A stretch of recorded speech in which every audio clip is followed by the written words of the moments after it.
Whoever's out there having complicated grief and don't even realize the behaviors you're doing because of grief, the moment I realized that grief was causing me memory loss, dysregulation, disassociation, and grief comes in various forms. Your girl has grief from her bipolar disorder. I have grief from going through situations of impurities in my behaviors, going through jail, homelessness, domestic violence, but I'm not a victim though. This is why I'm grateful that I empowered myself forward with the old tools I've always had before I was hit with this diagnosis in my life and these behaviors came out of nowhere with my emotions and things of that nature. But you're never a victim when you really sit back and understand that certain things are not happening to you. They're actually for you. When you realize that certain things in life you can't control, certain things you cannot control the outcome, all you can control is the fact that you got to take the power to speak up for yourself in your life in every season.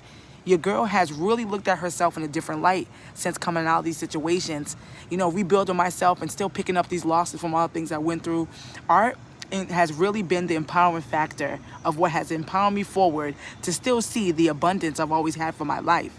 When you go through situations that has clouded your judgment for the plan or the things you wanted for your life, and it gets to your spirit, it gets to your emotions, now you don't have the motivation to get back to it.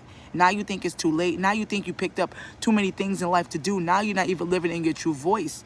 I was scared that these situations were going to take away my creativity. It did. It really did. I'm going to tell you what got me back. I really had to sit in the silence and cry out every feeling. I really had to sit in uncomfortable spaces within myself.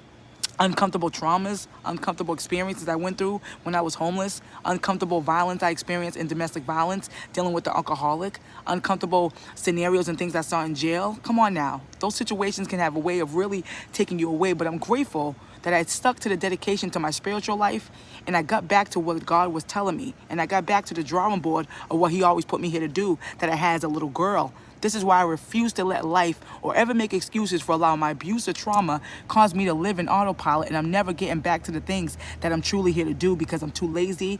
Those depressive feelings come along. Sometimes you don't have the energy, that trauma, that PTSD that I have. Sometimes it can get to you. Sometimes you're thinking people are after you. Sometimes you're triggered and bothered. But let me tell you something. Just get to the root of it.